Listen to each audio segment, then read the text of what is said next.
All right. Welcome back, 2022, here at the Paranormal Network.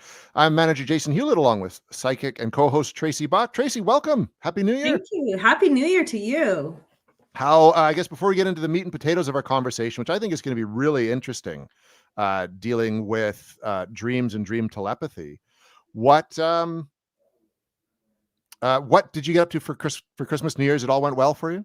Everything was great. It was nice to have I try and carve out a little time just to I'm going to say sit on the couch and be a potato, which, is totally valid. Never quite lasts more than a couple hours. Then I'm like, what can I do?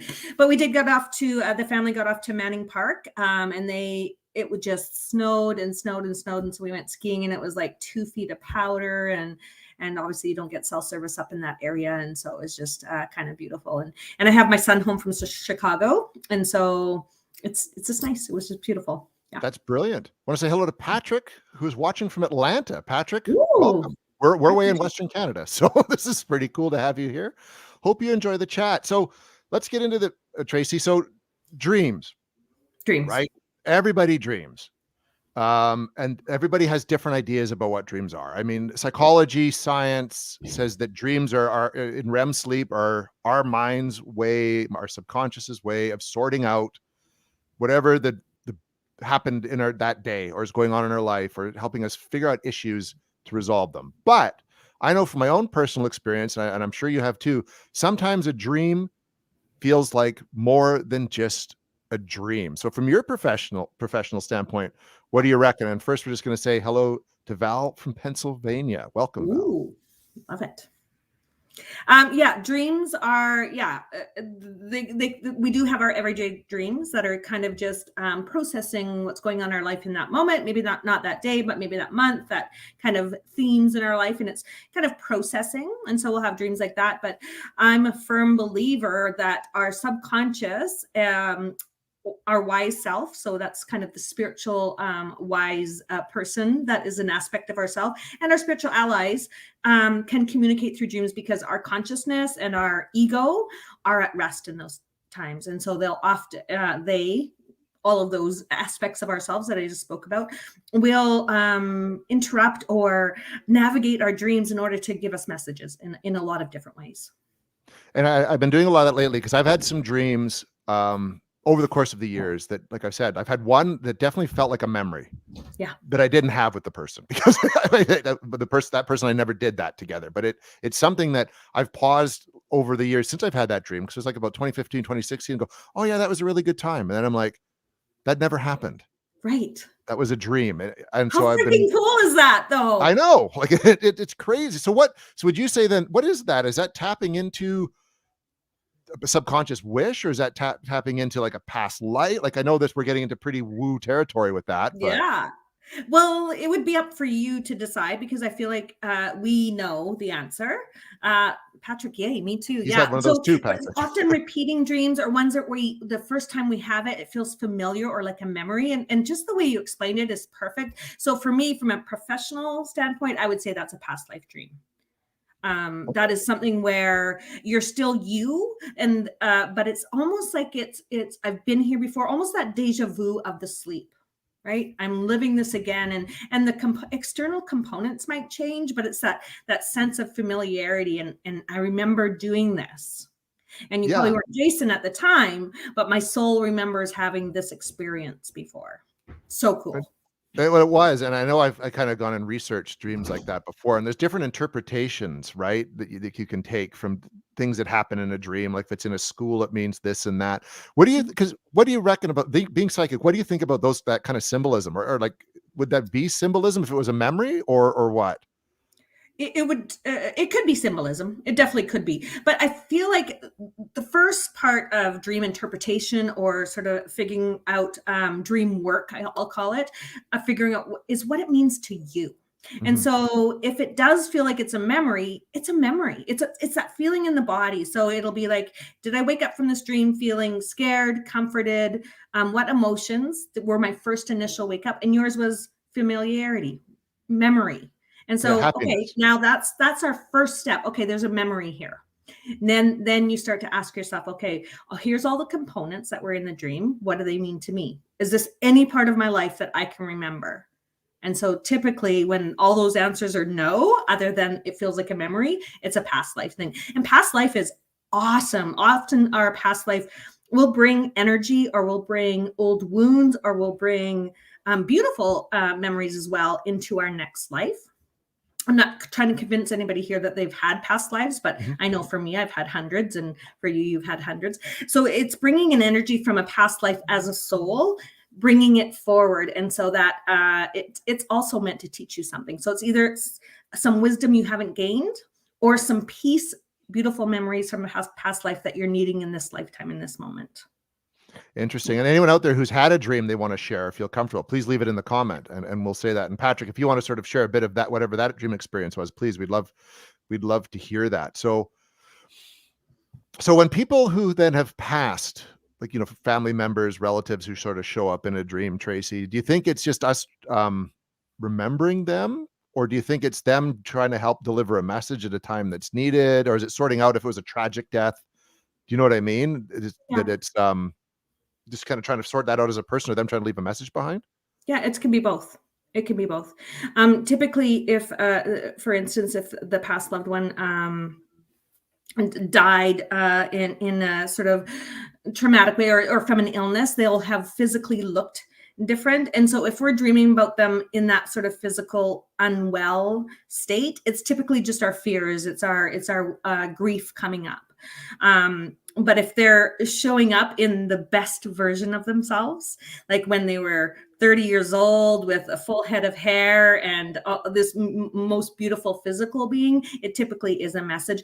I have to say, like, I think 100% of souls will come to the people that they love the most on the planet, whether it be in a waking state or a dream state, whether we remember it or not. But it's kind of their spiritual hug, that they're saying, I'm still here, and I still want to communicate with you. And it's kind of like that spiritual kiss. Interesting. And hello, Diana.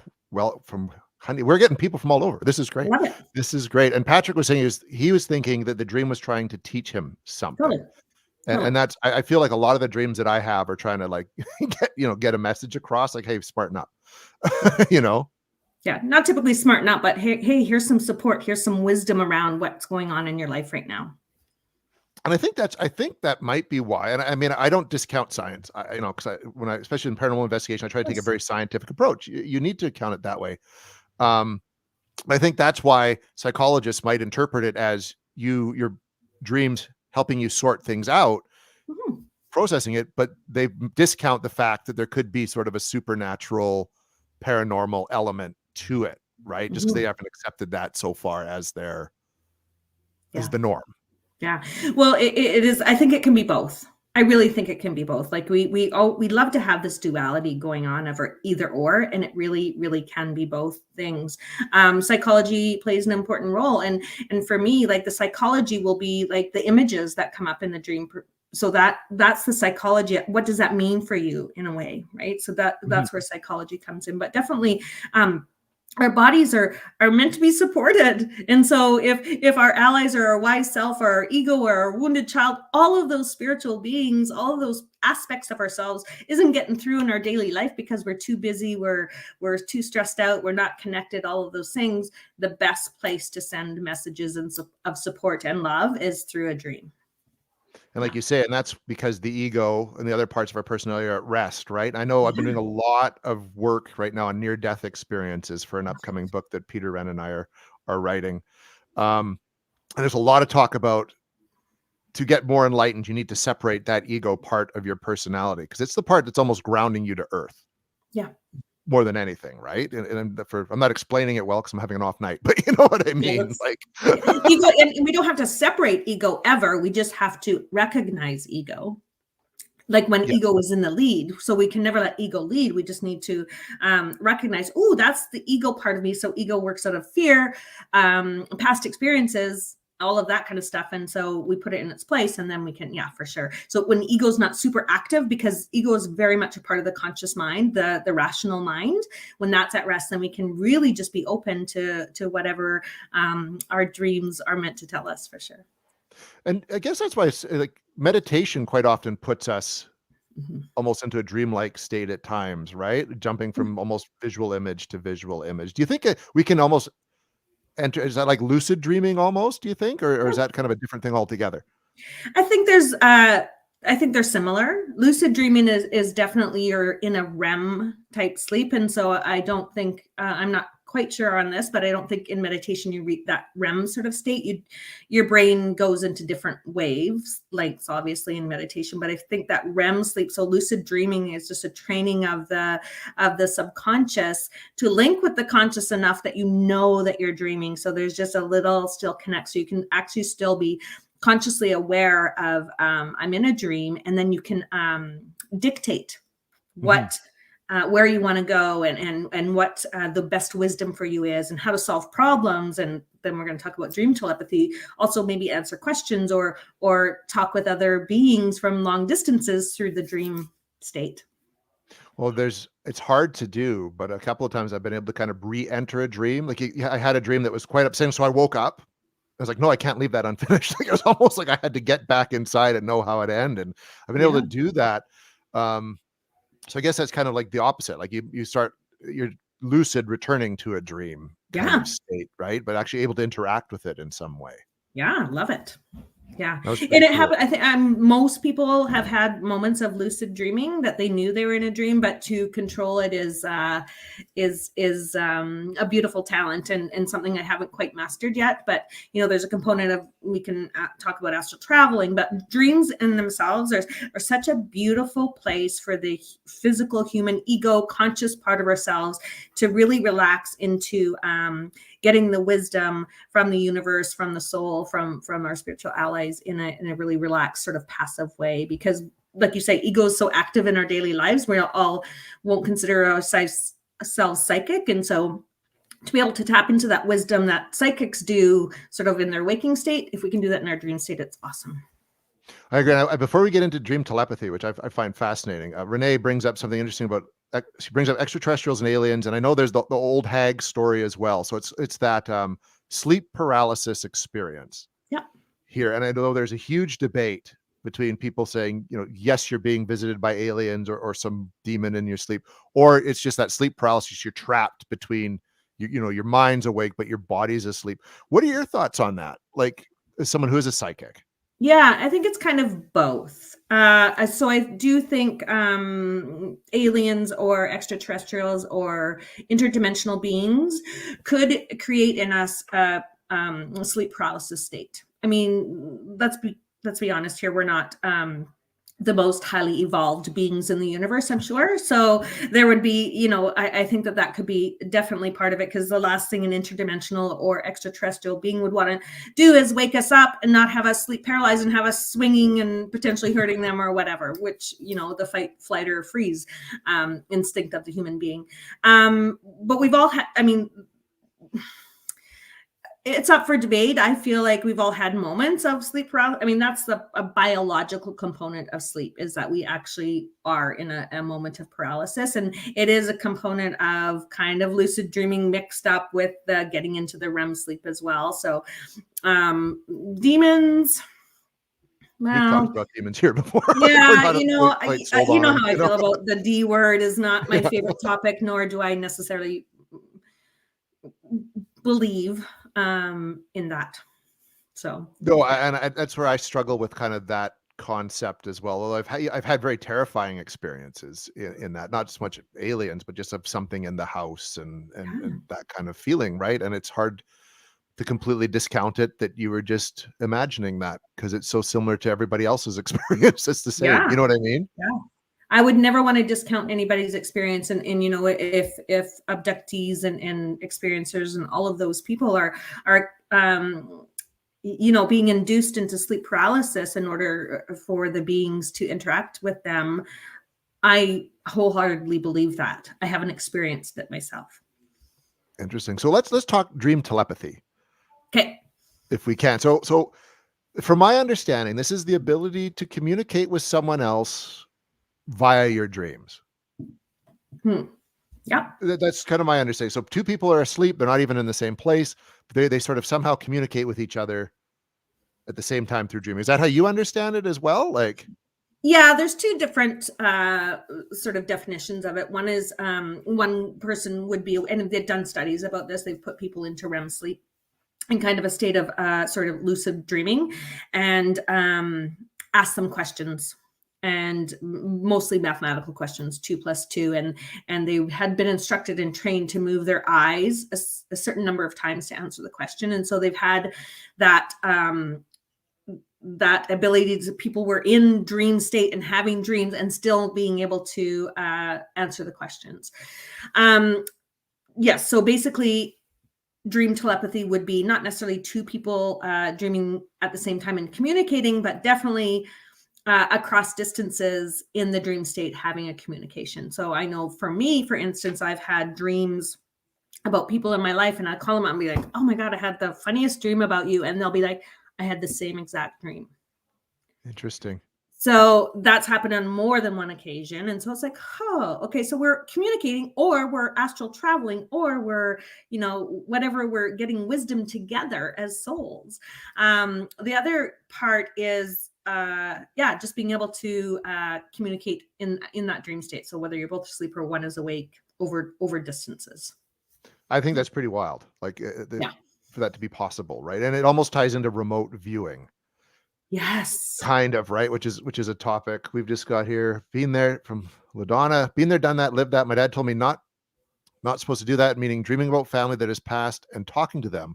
What's up with this? A lot of unnatural, which people say, but it's natural or common to me. So talking to people who have passed on afterwards in your dreams. I think that's pretty cool.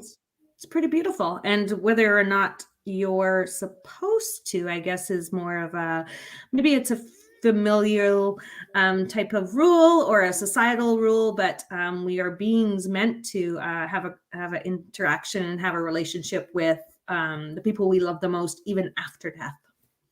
I agree. And that it's neat to be able to do that in a dream, and, even just get that, like you said earlier, Tracy, that kind of message back at a crucial moment when you need it from someone who's passed on, or just that little bit of support, like, hey guy, you're doing good. Yeah, I'm here. Remember me? Yeah. Beautiful. Yeah. So another type of dream telepathy, I guess, that I've experienced myself is that, so I call them my guidance animals. And so one of my guidance animals is a black jaguar. And so I've had clients that be like, oh, I dreamed of this black jaguar coming into my dream and just basically making me feel safe, making me feel protected. And I'm like, oh yeah, like I had a dream about you too. You were laying on your right side. And they're like, yep, I was laying on my right side. And then I'm like, no, you know what? I'm wrong. I get my lefts and rights mixed up. I was laying on my left, or you were laying on your left. And they're like, oh yeah, I didn't want to correct you. So like, very interesting that you've like had this sort of contact. I've had multiple people when I used to work at hospice say that they dream of me coming, and, friends and family would come and say, are you okay? Do you need anything? Oh no, Tracy's coming at nighttime and taking very good care of me. I'm all good. When I hadn't been there physically. So I'd gone in my dreams. Yeah. That's wild. Yeah. That's happened multiple times. And sometimes I'm aware and sometimes I'm not aware. Interesting. I think, it feels like what science says, we only use like 30% of our brain. So it feels like we've barely cracked the surface of what's possible with them. Right. And like Renee's saying here, like dreams of falling, everyone has the falling dreams, but she had it where she ended up landing and living. Yeah. Which I don't think I've ever had that happen in a dream where I've fallen. No. Right? And you know what? I don't know if how would we ever prove that if you land, like if you actually hit the ground that you die? Like nobody has survived to tell that story. So in theory, so I don't know if the falling dreams, if, the wives' tale about if you fall and land, you're dead. I don't know if that's the truth. But landing and living, that's great. So, what does that dream mean to you? What does that mean? I've gone through a really hard time. I feel like I'm out of control. I'm taking a leap of faith. And then, so maybe the message here is your spiritual allies, your wise self is saying, take that leap of faith. You are going to land on your feet. You are going to be great, right? Like, what's that message? I mean, it's very personal, Renee, but it could be something along those lines. Exactly. And Dana Wood just wants to remind people that it could just be all in our minds. Not saying there's not other life beings in other places, but theories are theories, and it's just opinions of which people can analyze everything. And it's true. Yeah. It's true. We can Agreed. analyze. That's what we do as people. We analyze it and figure it out. And that's how you learn more about things, or if there's something to it.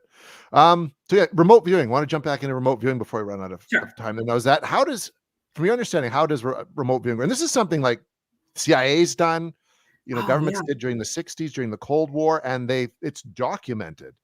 Yeah, kids are amazing at remote viewing. Yeah, so basically, I mean, really, we're energy beings, as we mentioned before, and we are able to. So it's just kind of like, you don't have to be a psychic to remote view. Or you don't. I mean, we're all psychic, as I've said, but it's basically tuning into that energetic aspect of. So there's no restrictions on energy over time and space. There really isn't, or dimension, or anything. Like it's instantaneous.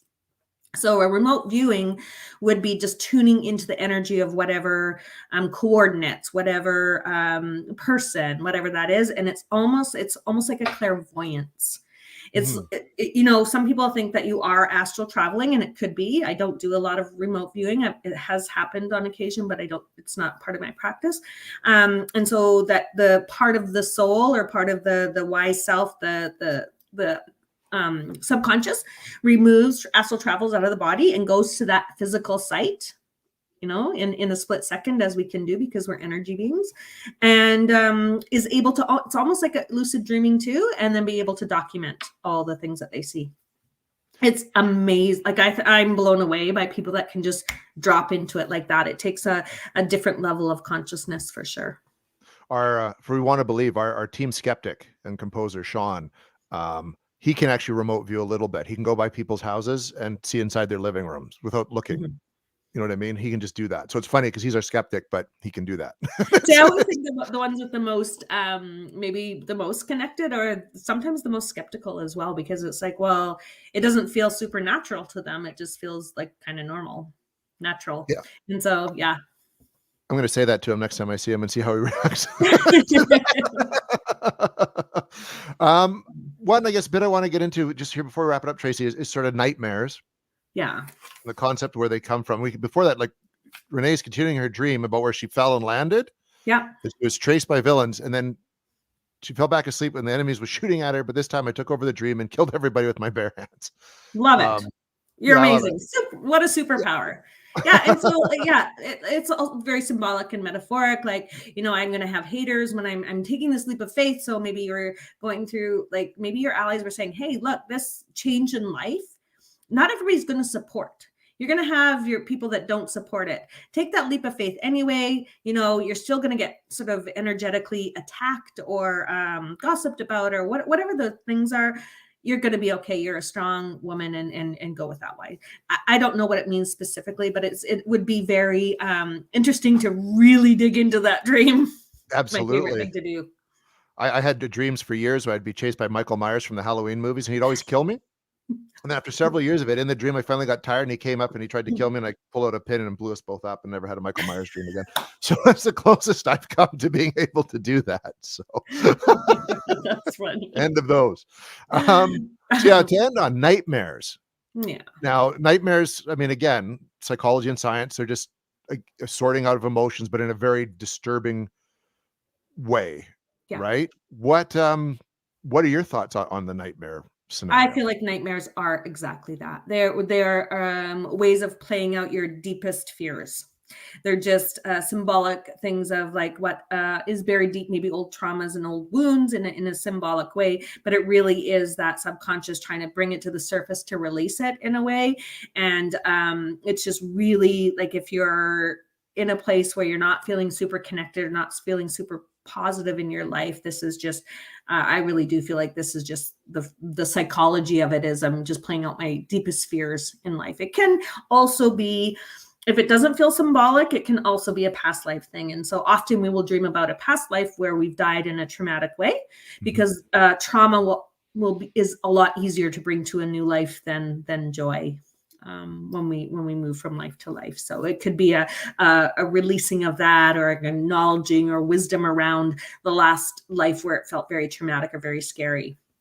Yeah. So it could I have be a feeling we're 2 gonna days. have to do a show on past lives. I just think we're kind of heading towards that. It seems like Yeah. the And theme we always kind of just morph into that, don't we? Yeah. right down the road here, because I Yeah. think it's definitely interesting. And I know just through my own research, dreams have played a part in trying to sort out past life Yeah. stuff, Yeah. Yeah. right? We got one more comment from Renee here. Richard Giordano of Gufon says dreams are actually alternate realities, another dimension, and or parallel universe galaxy. Yeah. Yeah, sure. It could be that. I mean, I just, from my perspective, for sure, it could be that. I just know that we need to really deal with this sort of reality in this dimension right now. And so for me, dreams are that's what I ask for. I ask for the dreams that'll give me wisdom in this reality right now. Really, every possibility, every version of yourself, every decision, every behavior that you experience, the opposite is true in some dimension. And so, yeah, I mean, time is, we can get into time as well, but time really isn't a linear thing. It's just kind of like this beautiful cylinder thing. And so, yeah, like definitely could be possible. And that's sort of, like looking at the whole string theory metaverse concept. Like, Yeah. yeah, that's a whole kettle of fish. Yeah, it's very Again, deep, and I'm build. probably not that smart. Me neither. I'd take a shot at it, but I need to prepare. Yeah. And I unfortunately I don't do Russian. But thank you. Whatever that means. I want to thank everyone who joined us tonight. Tracy, thanks again for coming back on. It's been great You're to have you on welcome. as usual. We've got obviously lots more to talk about in the weeks ahead. You bet. I've got some guests lined up also to join us. So yeah, happy Friday night. Tracy, have yourself a great weekend. Enjoy your turkey dinner. I will. Second Christmas dinner coming up tonight. Everyone else, please have a great Friday night. We've got a new UFO show coming up on Monday. Until then, stay spooky.